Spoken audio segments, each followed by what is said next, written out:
사사기 4장 4절 5절입니다. 사사기 4장 4절 5절 같이 읽습니다. 시작.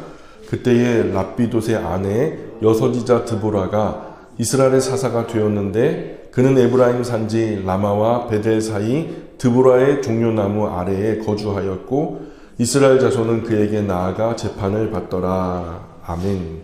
우리 지난 시간에 어디 말씀 나눴는지, 누구 얘기 나눴는지 기억나세요? 예, 삼갈. 그 삼갈 하면은 뭐가 생각나요?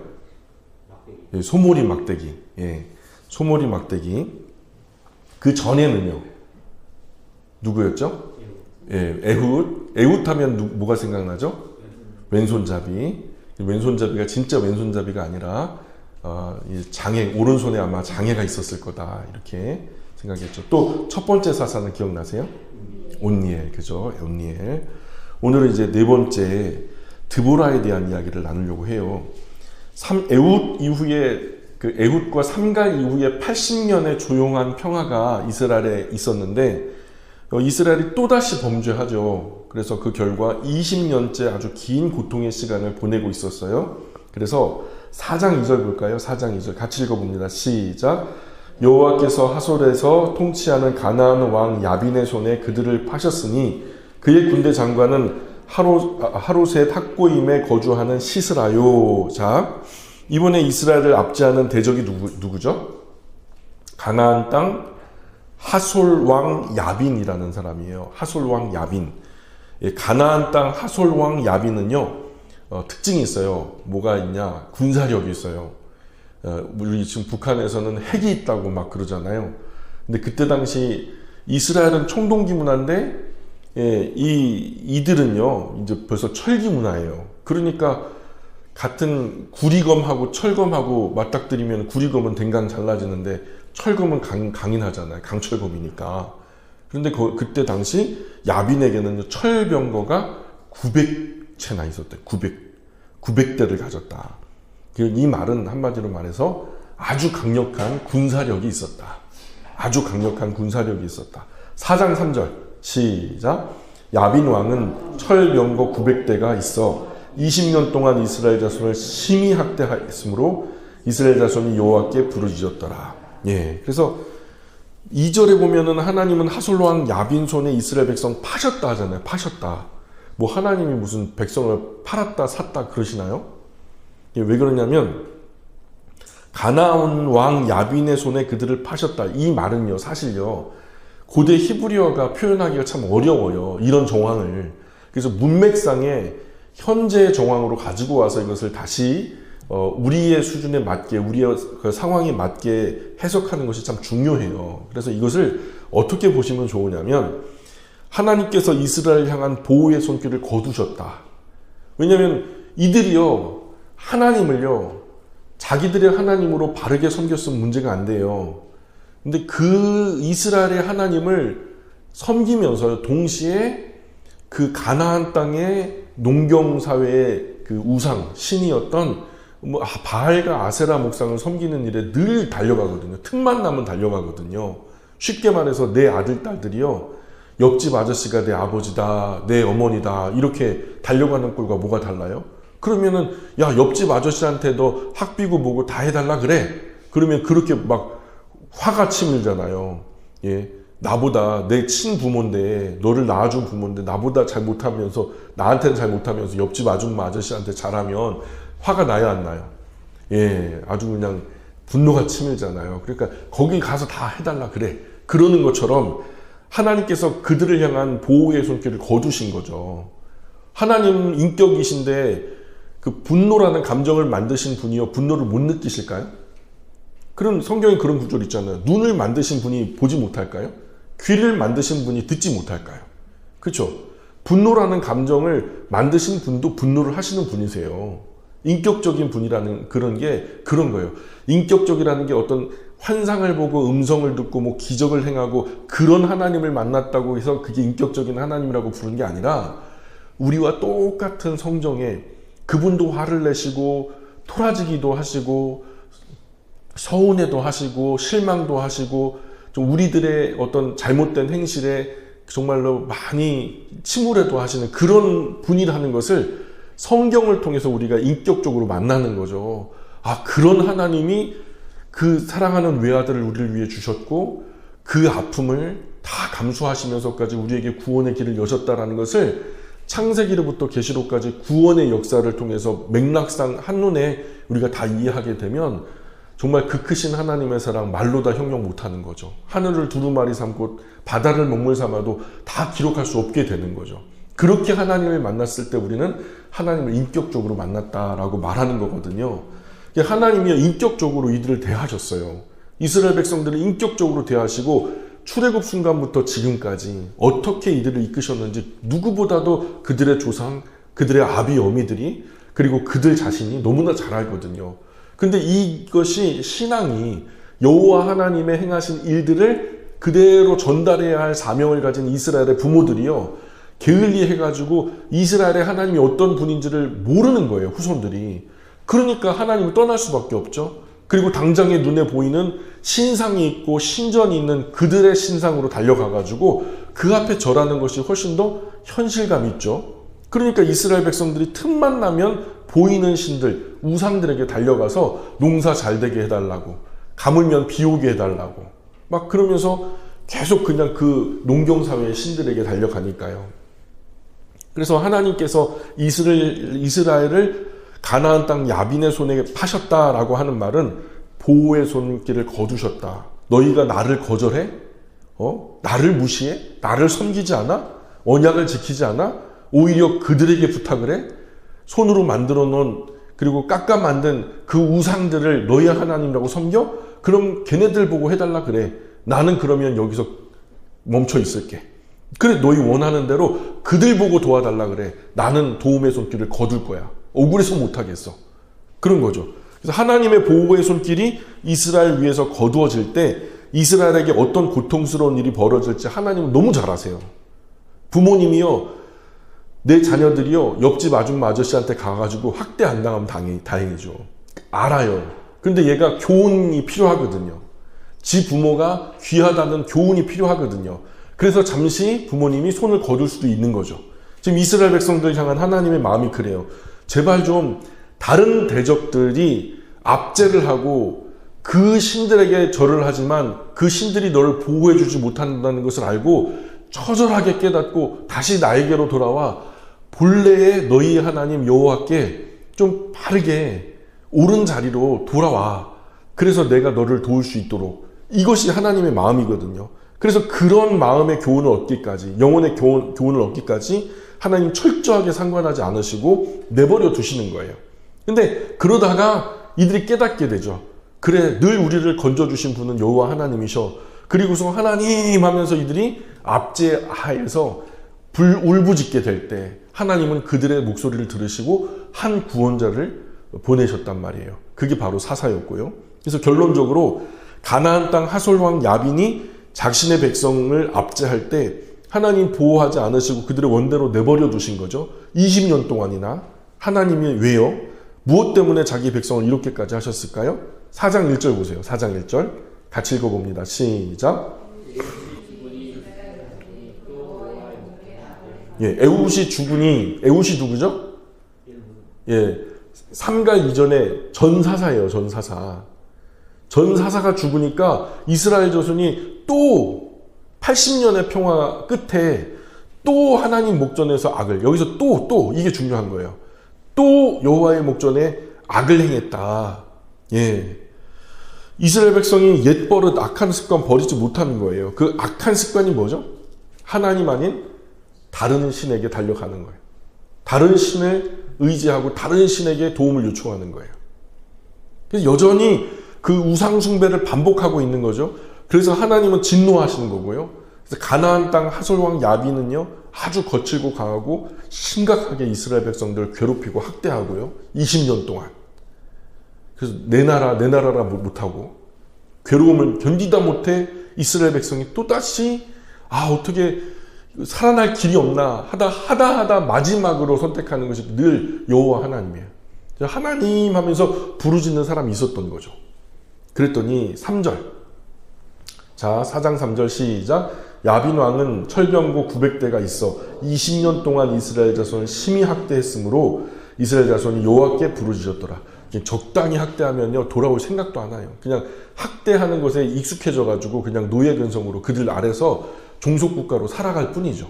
근데 학대가 심하면요 이러다 죽을 수도 있겠다 싶으면요 살려달라고 부르짖는 거죠. 학대가 심했던 거예요. 그래서 또 대적이 압제하고 고통 준다고 울고불고 난리를 피우죠. 이 고통의 신음에 또 하나님은 응답하셨고요. 이번에는 좀 알아먹었으면 좋겠다. 이제 이 악순환이 이제 그만되고 이 단번에 한 번에 내가 너의 하나님이고 너희가 나의 백성이라는 거 이제는 좀 받아들였으면 좋겠다 하는 마음으로 또 다시 구원자를 보내시죠. 사사를 또 세우셔요. 이때 하나님께서 세우신 사사가 드보라였다는 거죠. 자, 근데 4절에 시작. 그때에 랍비돗의 아내 여선지자 드보라가 이스라엘의 사사가 되었는데, 자, 여기서 그때에 랍비돗의 아내 여선지자 드보라가, 자, 특이한 부분이 뭘까요?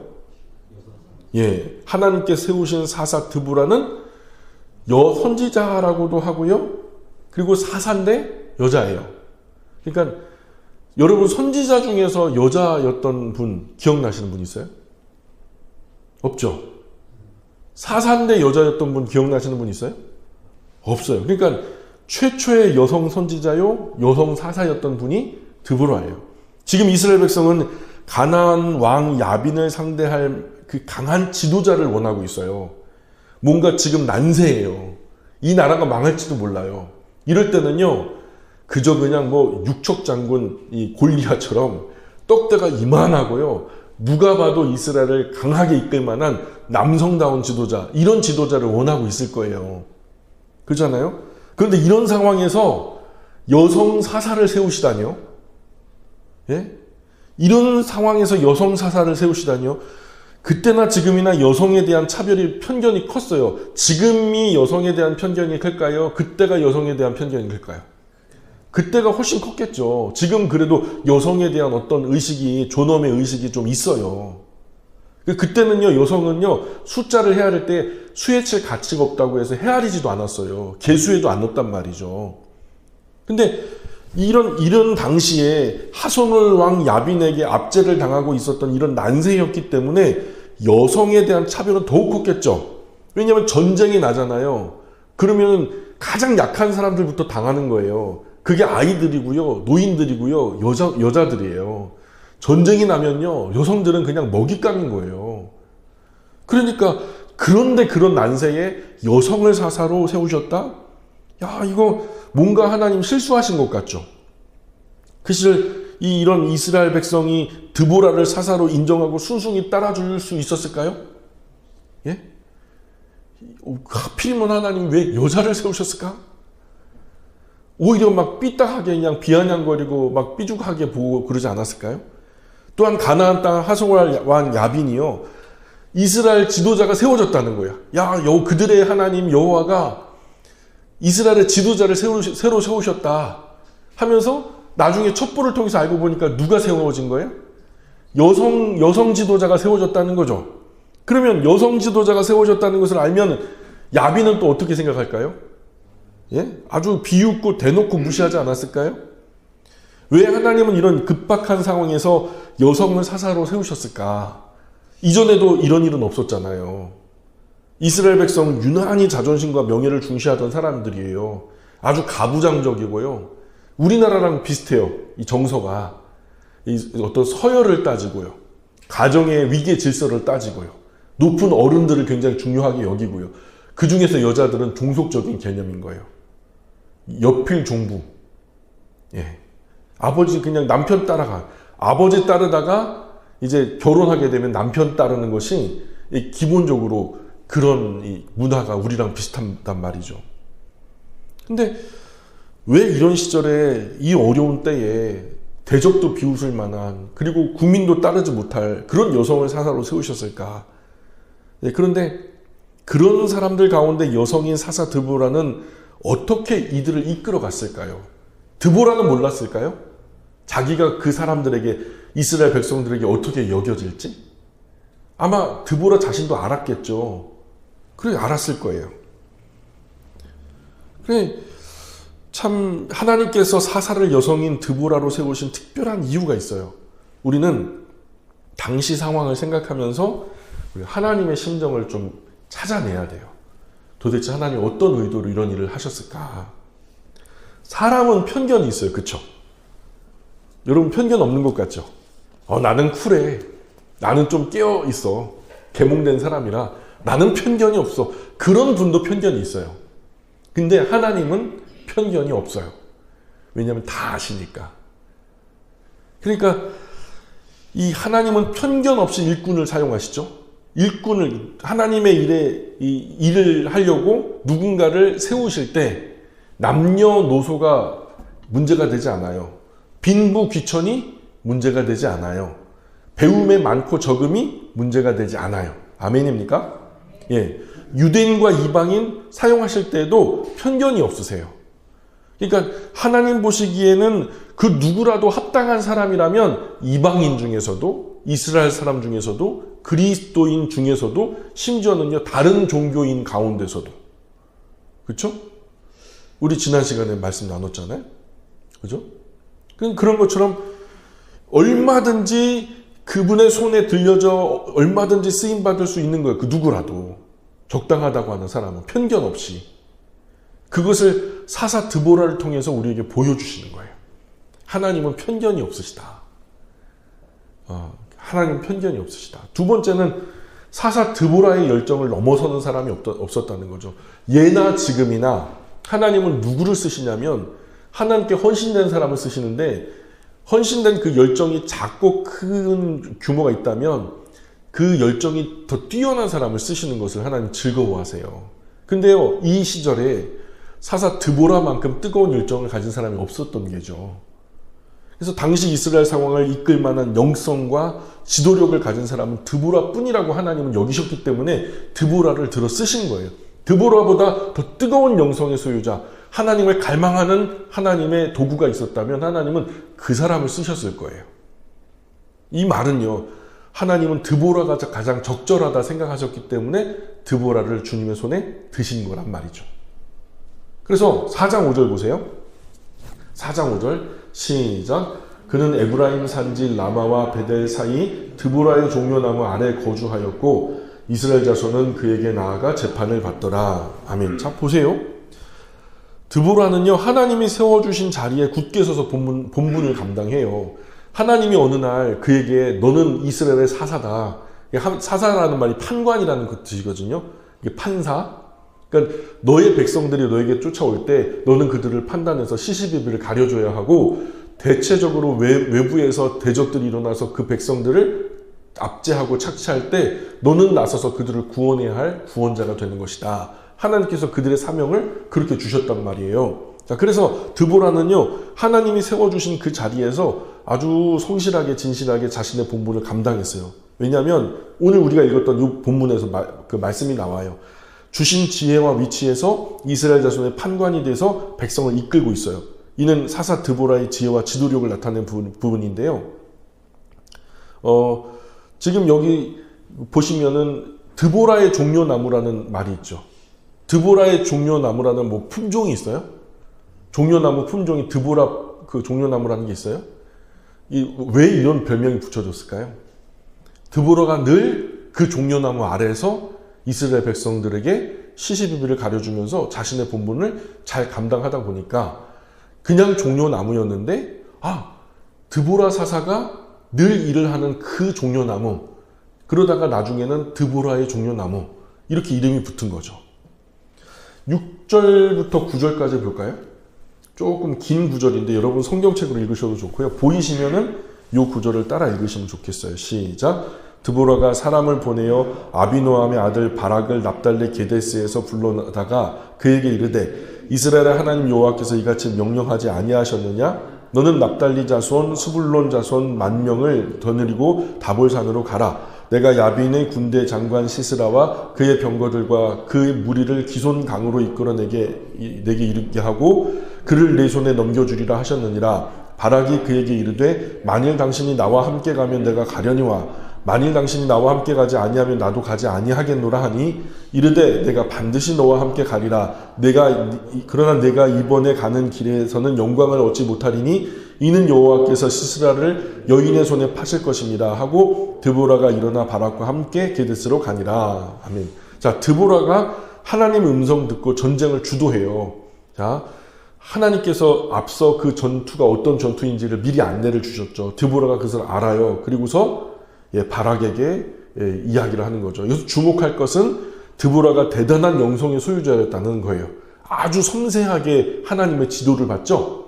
그리고 그 지도를 받은 대로 누구를 세워야 할지, 어떻게 세워야 될지, 얼마만큼 세워야 할지를 드보라가 다 리드하고 있어요. 그래서 9절 보세요. 이런 드보라의 영성이 강하게 드러나는 부분이죠.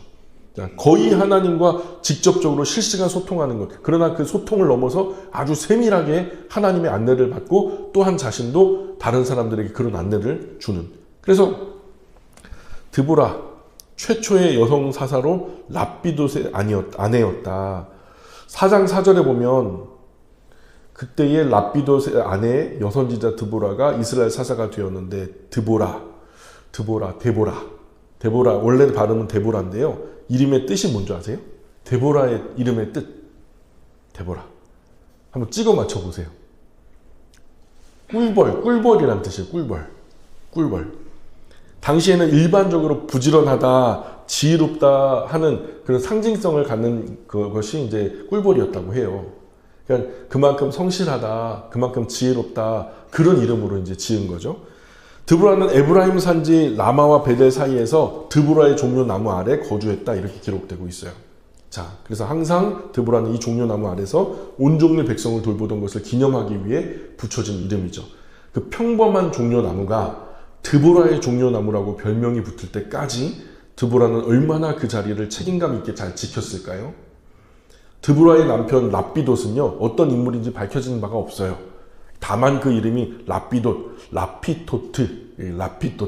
해가지고 번개 또는 횃불이라는 이름을 가진 남편이 있었다는 것 말고는 다른 특별한 기록이 없어요.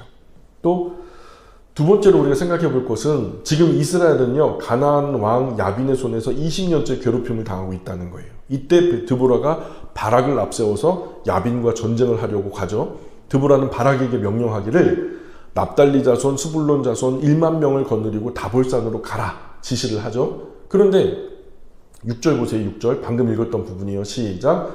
드보라가 사람을 보내어 아비노함의 아들 바락을 납달리 게데스에 불러다가 그에게 이르되 이스라엘 하나님 여호와께서 이같이 명령하지 아니하셨느냐? 너는 납달리 자손과 스불론 자손 10,000명을 거느리고 다볼산으로 가라. 자, 그래서 하지만 바락이요, 드보라의 명령을 듣고 쉽게 움직이려고 하지 않아요.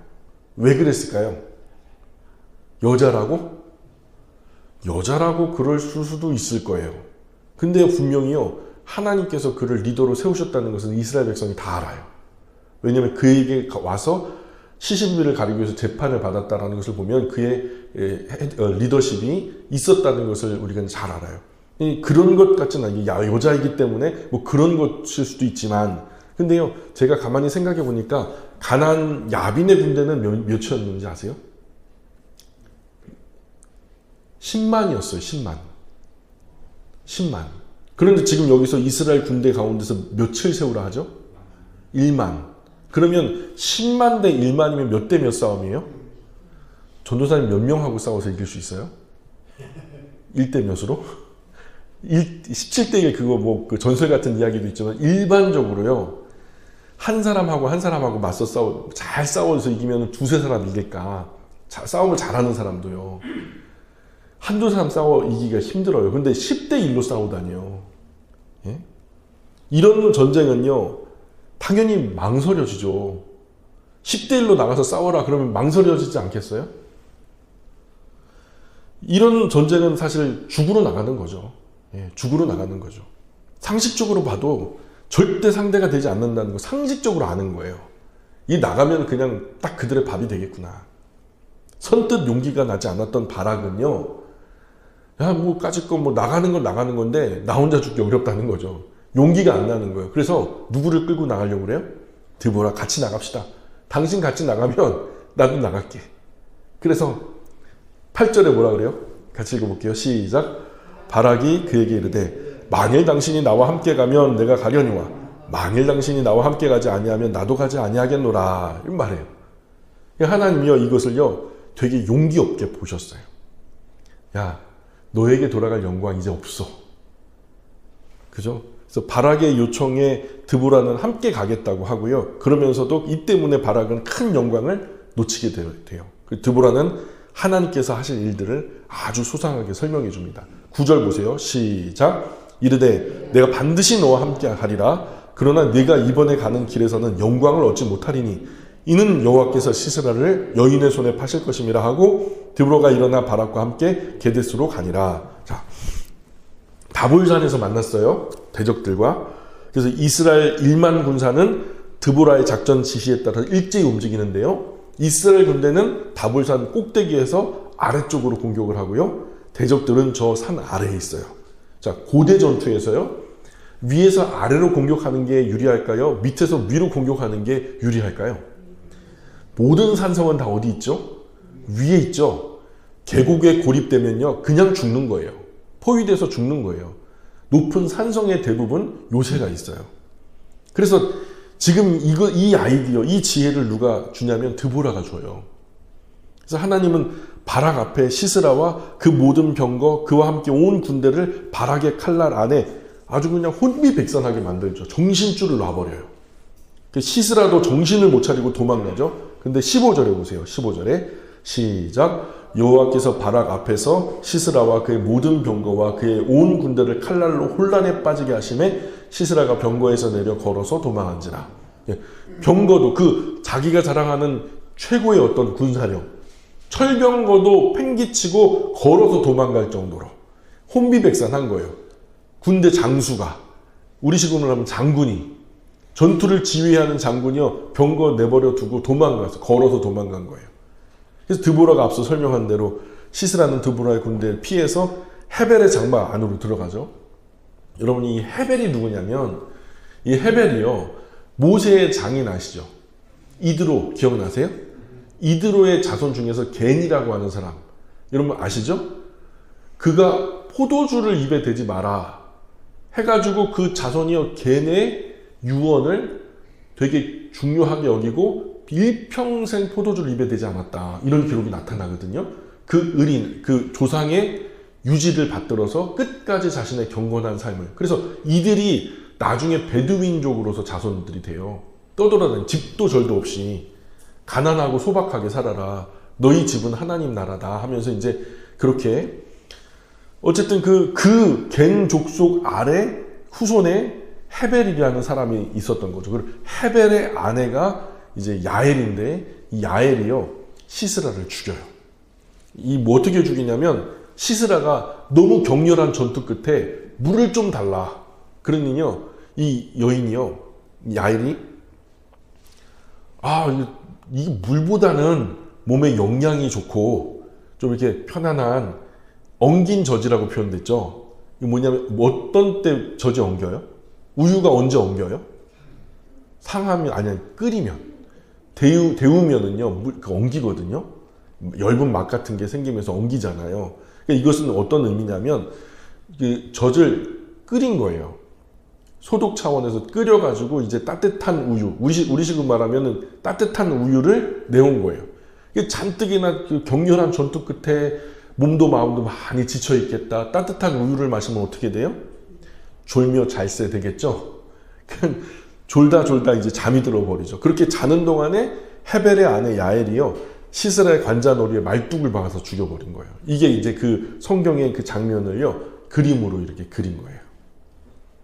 그래서 결국 하나님은 가나안 왕 야빈을 이스라엘 앞에서 굴복하게 하시고요, 가나안 왕 야빈의 군대가 전멸하게 되죠. 그리고서 4장 23절 24절 같이 읽어보겠습니다. 시작. 이와 같이 이날에 하나님이 가나안 왕 야빈을 이스라엘 자손 앞에 굴복하게 하신지라. 이스라엘 자손의 손이 가나안 왕 야빈을 점점 더 눌러서 마침내 가나안 왕 야빈을 진멸하였더라. 아멘. 자, 한 남편의 아내, 한 여인의 지도력으로 이스라엘은 가나안 왕 야빈 20년 앞자리에서 구원을 얻게 되었죠. 뿐만 아니라 가나안의 강력한 군대와 비교도 되지 않는 이스라엘의 미약한 군사력으로 가나안과의 전쟁에서 아주 큰 승리를 거둔 것이죠. 여러분 정말 재미있게도요.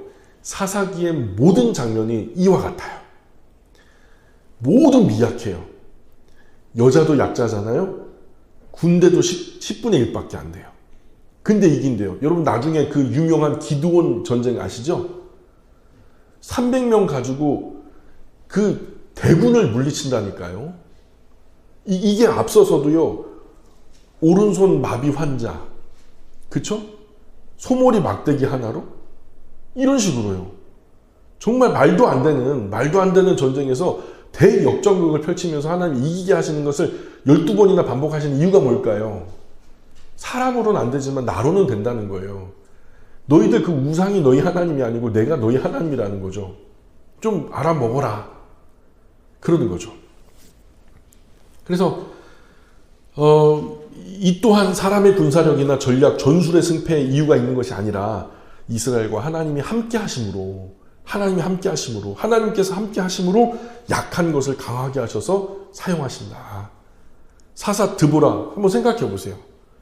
최초의 여 선지자 또 여 사사였죠. 당시 남자로만 일관되던 선지자와 사사의 직분에 큰 편견을 깨뜨리는 거예요. 여러분 요즘에도 목사가 여자 목사가 돼야 되나 안 돼야 되나 이거 가지고 싸움을 많이 하거든요. 대부분의 교단에서는 다 오픈 마인드가 돼가지고 여자 목사 제도를 갖다가 다 인정하고 있어요. 근데 죄송하지만 우리 그 교단에서는 아직도 여자 목사가 안 되는 걸로. 예, 그래요. 아, 그런 데가 몇 군데 더 있군요. 예. 근데 여인으로서도 얼마든지 탁월하고 뛰어난 지도력을 발휘할 수 있는 가능성이 열린 거예요. 예, 열린 거예요. 여자로서 얼마든지 탁월한 지도자가 나타날 수 있다. 실제로 그 인류 역사 속에서도 위대한 여성 지도자들이 적지 않게 있거든요. 그래서 교회의 목회자들 가운데서도 왜 여성 목회자로서 위대한 목회자가 없을 거라고 생각해요? 하나님이 가능성을 열어놓으셨잖아요. 중요한 단서는 뭐냐면 여자여서 된다, 뭐 안 된다, 남자여서 마냥 된다, 남자여서 안 된다 그게 아니고요. 이 단서가 뭐냐면 하나님이 함께 하시면, 그쵸? 마른 막대기도 되는 거예요. 하나님이 함께 하시면 핵폭탄도 안 되는 거고요. 하나님이 함께 하시면 소몰이 지팡이로도 되는 거예요. 이게 중요한 단서라는 거예요. 여러분 이런 하나님을 믿으십니까? 그럼 기도해야죠. 나라가 지금 태풍 앞에 촛불처럼 위기에 있다면서요. 그렇잖아요? 하나님은 이렇게도 역사하시는데 이 또한 어떻게 반전하실지 우리 흥분되지 않아요? 하나님이 어떻게 일하실지 정말 기대되지 않아요? 정말 참신앙의 그리스도인들은 그렇게 위기가 왔을 때 하나님께 기도로 승부하는 거죠. 하나님이 이 상황과 역사 가운데 좀 간섭하여 주시고 상관하여 주십사. 예. 또 드보라는요 자신의 권위를 내세우지 않아요. 자신 앞서 누구를 지도자로 내세우죠? 자기가 여자로서 앞에서 뭐 창 들고 칼 들고 휘둘리지도 못하는데 그거 들고 나가다가 또 백성들이 또 실망할까봐 자기 대신에 누구를 앞장 세워요? 바락을요. 바락을 이 전투의 선봉장으로 세워요. 그리고 이 전쟁을 이끌게 하죠. 이것은 드보라의 특별하고 섬세한 조치였어요. 당시 사람들은 나라가 이렇게 어려운 시절에 위대하고 탁월한 카리스마 넘치고 강력한 남성성 있는 지도자가 아니라 왜 그 나약한 여성 지도자가 되었느냐 문제 삼을 거 뻔하거든요. 그래서 여성 선지자요 사사가 이스라엘 군대를 이끈다는 것이 이스라엘에게 어떻게 느껴질까요? 예? 어떻게 느껴질까요? 그 백성의 편견을 알고 그 연약함을 알고 또 어떻게 받아들일지 드보라는 잘 알았던 거죠. 그리고 이런 면을 볼 때 드보라는 백성의 불편한 마음까지 고려하고 있단 말이에요. 마음 깊이 배려하는 아주 겸손한 리더였단 말이에요. 요즘 이런 남녀 성편견을 어설프게 접근하는 이 분들이 많아요. 남녀의 성대결 구도로 끌고 가가지고요. 여성은 상대적으로 한국의 역사 속에 늘 남자는 주였고 여자는 종이었다. 여성이 여태까지 억눌려서 압제당하면서 얼마나 서글픈 인생을 살았는지 모른다. 그러니 여성이여 깨어나라. 남자들은 적이다. 잠재적인 어떤 성폭행 가해자들이다 이런 식으로 해가지고 남녀 성 대결 구도로 이끌어 가는 거예요. 이들은 지금도 여성을 위해서 일한다고 주장하고 있지만요, 오히려 사회적으로 없었던 이 여성에 대한 편견을 더 가중시켜요. 지금 전에 없었던 갈등이 이런 이들을 통해서 지금 갈등이 조장이 되고 있단 말이에요. 그러나 사회에 편만하게 굳어진 편견을 깨뜨리고 사회적으로 새롭고 바른 시각을 갖기 위해서, 다시 말해서 사회적인 편견을 깨뜨리기 위해서는요, 모든 것들을 깨부수는 강력한 망치가 필요한 게 아니란 말이에요. 오히려 흙을 적시는 단비같이요, 지혜롭지 못한 여성 인권가들이 좀 어설프게 말하는 그런 식으로 으쌰으쌰하는 운동이 아니라, 여러분 드보라처럼 저는 여성 인권 운동을 해야 된다고 봐요. 여성으로서 자신의 능력을 가지고 있는 그 자리에서 큰 성과를 보여주는 거죠. 그녀의 삶과 행동을 통해서 이스라엘 백성은 분명히 여성에 대한 편견을 적지 않게 내려놨을 거예요. 야, 여성으로서도 저렇게 위대한 일을 할 수 있는 거구나. 하나님이 들어쓰시면 여성이라는 것이 문제가 되지 않는 거구나. 여성에 대해서 조금 새롭게 바르게 생각하게 되었던 거죠. 그리고 이스라엘 가운데 여성에 대한 편견이 아마도 드보라 이후에는 월등히 사라졌을 거다라는 생각이 들어요. 드보라는요, 탁월한 영성의 소유자였어요. 드보라는 하나님 음성 듣는 사람이었죠. 하나님 말씀 앞에 망설임 없어요. 바로 행동하는 거예요. 그게 어떤 이스라엘의 남자보다도 승했기 때문에 하나님이 그를 쓰신 거죠. 그죠? 하나님이 들어 쓰신 사람은 망설이지 않아요. 네 100세 낳은 아들 이삭을 모리아 번제단 위에서 잡아라. 그 번제단 위에 바쳐라. 그러니까 다음날 새벽 일찍 가버리잖아요. 그러니까 이 명령과 더불어서 행동의 끝이요, 길지 않다고요. 고민하죠. 왜 갈등이 없겠어요. 사람인데. 그러나 오래 갈등하지 않아요. 나중에 신약에서 보니까 그를 죽이실지라도 다시 살리실 것을 알았다 그러잖아요. 아주 용기 있는 영성의 사람이 바로 드보라였다는 거예요. 또 드보라는요, 기도와 찬양, 용기와 지혜를 가진 지도자였죠. 용기와 지혜를 가진 지도자. 믿음과 행동이 따로따로 노는 그리스도인이 많잖아요. 분명히 말은요, 믿음을 고백해요. 나는 믿어요 고백하지만 삶에서는요, 전혀 그 믿음이 드러나질 않아요. 참된 믿음에는요, 참된 용기가 필요하거든요.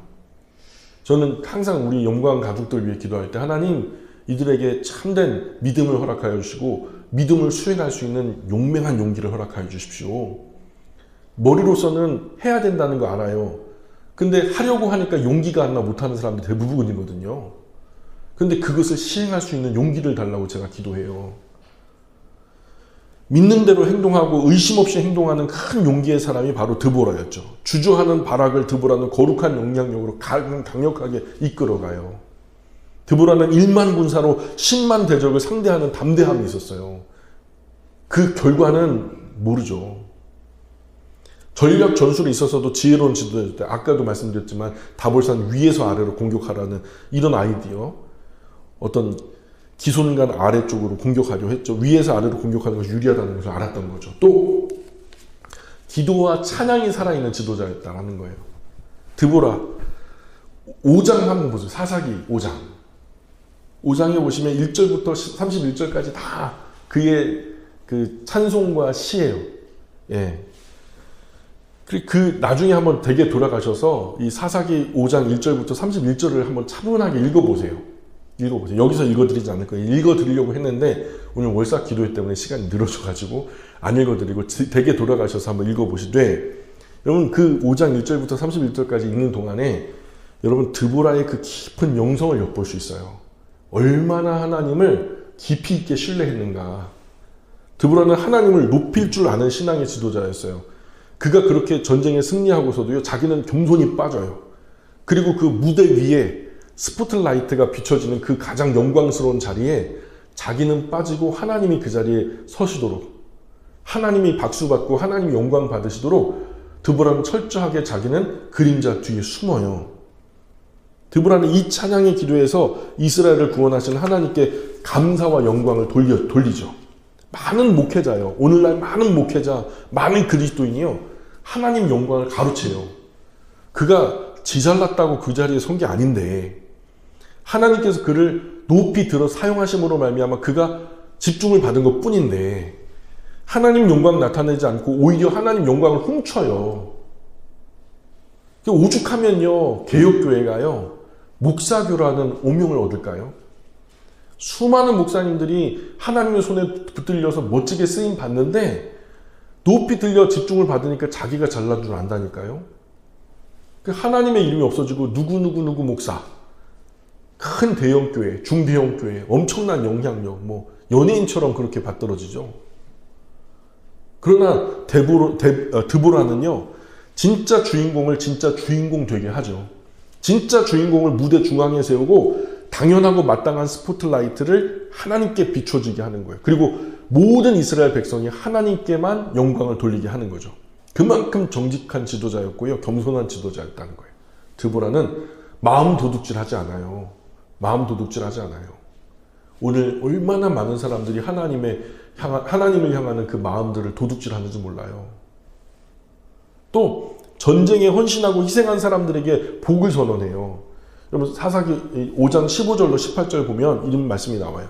이사갈 방백들이 드보라와 함께하니 이사갈과 같이 바락도 그의 뒤를 따라 골짜기로 달려 내려가니 루벤 시냇가에서 큰 결심이 있었도다. 내가 양의 우리 가운데 앉아서 목자의 피리 부는 소리를 들으면 어찌 됨이냐. 루벤 시냇가에 큰 결심이 있었도다. 길라앗은 요단강 저쪽에서 거주하며 닿는 배의 머무름이 어찌 됨이냐. 아셀은 해변에 앉으며 자기 항만에 거주하도다. 스불론은 죽음을 무릅쓰고 목숨을 아끼지 아니한 백성이요 납달리도 들의 높은 곳에서 그러하도다 하면서 전쟁에 참전한 사람들의 용기를 치하해요. 야 너희들은 용기를 내서 하나님의 명령에 나와 함께 맞서 대적들을 싸워 승리한 구국공신들이죠. 그래서 전쟁에 참여한 이들을 향해서 축복을 선언해요. 그리고 전쟁에 참여하지 않은 사람들에게 저주를 고백해요. 5장 23절 보세요. 5장 23절 여호와의 사자의 말씀에 메롯을 저주하라. 너희가 거듭거듭 그 주민들을 저주할 것은 그들이 와서 여호와를 돕지 아니하며 여호와를 도와 용사를 치지 아니함이니라 하시도다. 분명히 번데기라 싸우면 질 거다, 죽을 거다라고 생각하고서 지레짐작하고 아예 참전을 하지 않은 거예요. 명령을 했음에도 불구하고 전쟁터에 안 나왔단 말이에요. 그래서 드보라가 그들을 향해서 저주하는 거예요. 돕지 않았다. 드보라는 각 지파 명단까지 아주 구체적으로 알려요. 영광 받을 사람 영광 얻게 해요. 상 받을 사람 상 받게 해요. 벌 받을 사람 벌 받게 하고요. 공은 공대로, 과는 과대로 그 행한 그 사람에게 돌아가게 하죠. 이게 하나님의 원리거든요. 사랑하는 여러분, 이 세상은요 여러 편견들로 가득 차 있죠. 여러분 이거 부정하지 않죠. 수많은 편견들이 있어요. 지금 이 자리에 앉아있는 저와 여러분도 얼마나 많은 편견들이 있어요. 하나님 저희에게 그런 편견을 거둬주십사 기도하지만 쉽게 거둬지는 게 아니에요. 우리는 그 시대의 아들이다 보니까 우리도 모르게 피 속에 흐르는 그런 부분에서 이미 편견으로 만연해져 버렸거든요. 그게 죄성과도 연결되거든요. 남녀 성별에 대한 편견, 그에 따르는 차별, 인종, 종교, 장애 등등 특별한 상황이 있는 사람을 향한 편견으로 참 충만해요. 이런 시국에 정치인 하면 어때요? 참 좋은 이름처럼 들려요? 나쁜 이름처럼 들려요? 나쁜 이름으로 들리죠? 근데 그 중에는요 진짜 혼신의 힘을 다해서 나라, 국민들을 위해서 헌신하는 정치인들도 있거든요. 그게 편견인 거예요. 일일이 다 열거할 수 없을 정도로 엄청난 편견들이 우리 안에 있어요. 그래서 편견 때문에 억울한 일 당하기도 하고요. 무시당하기도 하고요. 그래서 자기 꿈과 뜻을 제대로 펼쳐보지도 못하고 그런 편견과 그에 따른 불이익 때문에 포기하는 사람도 많다는 거죠. 지금 저와 여러분 어떤 편견을 겪고 있어요? 그 편견에 희생을 당하고 있어요? 아니면 누군가를 편견으로 희생시키고 있어요? 특별히 일상에서, 신앙에서, 교회에서 혹시 편견 때문에 힘든 분 없어요? 먼 나라, 후진국, 인도나 이런 데 카스트 제도라든가 여성 차별에 대한 그런 먼 곳에 찾지 말고 지금 우리 현상, 일상에서 우리의 영역에서 우리가 가지고 있는 편견, 그것으로 인해 당하는 나의 피해, 또는 남에게 그렇게 피해를 주는 것은 없는지, 어떻게 하면 우리 안에서 이런 편견을 없앨 수 있을까요? 혹시 지금 편견 없애기 위해서 어떤 노력을 하고 계신가요? 그리스도인은요, 하나님께는 없는 세상의 많은 편견을 깨는 사람이에요. 하나님 편견 없다 그랬죠? 그러면 하나님의 사람이라고 하는 그리스도인들도 편견이 있어야 돼요? 없어야 돼요? 없어야 되거든요. 오히려 내가 편견에 사로잡혀 있지는 않은지 우리 스스로 되돌아봐야 돼요. 아까도 말씀드렸지만 하나님이 편견 없으시면 우리도 편견 없어야 돼요. 그리고 그러려면 어떻게 해야 되냐? 하나님께 집중해야 되죠. 하나님께. 하나님 편견 갖고 있지 않은데 우리가 편견 갖고 있는 부분은 없단 말이죠. 만약 그렇다면 하나님 무시하고 업신 여기는 죄를 범하는 거거든요. 나의 편견, 우리 편견 때문에 누군가가 상처를 주었거나 누군가를 실족하게 한 일이 있다면 반드시 회개해야 돼요. 이 편견 때문에 정말 구석진 곳에서 운 사람, 상처받은 사람이 있다면 반드시 용서를 구해야 돼요. 왜냐하면 예수님 말씀에 실족하게 한 그 사람 참 큰일 났다. 연자 맷돌을 목에 들이우고 바다 가운데 던지는 게 낫다. 빠져 죽는 사람이 편견의 희생자인지 내가 아니면은 편견을 한 사람인지 모르지만 어쨌든 이것 자체가 엄청난 큰 형벌이 있다는 것을 우리에게 안내한 거거든요. 우리 성경 읽으면서 하나님 눈치 잘 살펴야 돼요. 하나님 눈치 잘 살펴야 된다고요. 그래서 하나님 갖고 있지 않은 편견 우리도 버려야 되는 거예요. 어리다고, 여자라고, 가난하다고, 장애가 있다고, 얼굴로 볼 때 별로 볼품없다고, 뚱뚱하다고 무시하지 마세요. 예, 다 편견일 수 있다는 거예요. 자, 하나님께서 쓰시는 사람 함부로 대하는 것도 편견이에요. 그가 어떤 여건과 상황에서 부르심을 받았는지 우리는 잘 몰라요. 그만 알거든요.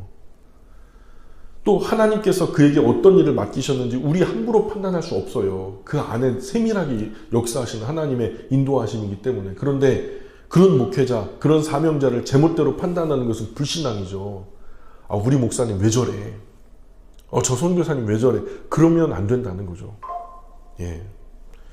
하나님께서 나를 소중하게 여기듯이 나도 다른 모든 자들을 위해 귀하게 여겨야 맞는 거죠. 잊지 말아야 돼요. 이것이 진실한 그리스도인의 모습이에요. 하나님이 편견 없는 것처럼 나도 편견 없기를 노력하셔야 된단 말이죠. 또 하나님 일에 동역하자는 거예요. 예, 내가 내 생각에 맞지 않다고 하나님 일 소홀하면 그 편견이에요. 하나님 일은 하나님 주도로 이루어지는 일이죠. 편견 버리고 하나님과 동역할 때 합당한 길과 복이 내려지는 거죠. 하나님 일에 헌신하여 참여하면 그 결과는 반드시 드보라처럼 큰 복의 열매를 맺게 해주신다는 거죠. 그러니까 하나님의 일이 크고 작음이 어디 있어요? 그죠? 하나님 일에 크고 작음이 어디 있냐고요. 하나님의 일은요, 엄청나게 큰 매트릭스예요. 그래서 엄청나게 큰 플랜이에요. 이것을 보통은 짓는다 그러죠. 집도 짓는다. 그렇죠? 역사도 지어지는 거고요. 그 이후에 이 톱니바퀴 하나가 어떤 역할을 할지 우리는 모르거든요. 그러니까 하나님께는 큰 일, 작은 일이 없는 거죠. 그러니 내가 하는 일이 작다고 편견 가질 필요가 없어요. 내가 다른 사람들에게 큰 주목받는 일을 한다고, 큰 일 한다고 거들에 떨 것도 없고요. 마지막으로 하나님은요, 그때만 아니고 지금도 드보라 같은 지도자를 세우신다는 거예요. 하나님은 그런 사람을 통해서 하나님 일을 이루어 가시거든요. 그런 믿음의 사람들이 함께 할 때 더 큰 복을 채워주시죠. 그러니 바라만 보지 마시고 우리가 함께하는 하나님의 거룩한 일 감당하는 사명자들 되시기를 주님으로 축복합니다. 절대 편견 갖지 마시고 끝까지 우리가 충성되게 하나님의 사람으로서 우리가 하나님의 일을 잘 감당하는 저와 여러분 되었으면 좋겠습니다. 기도하겠습니다. 귀하신 하나님,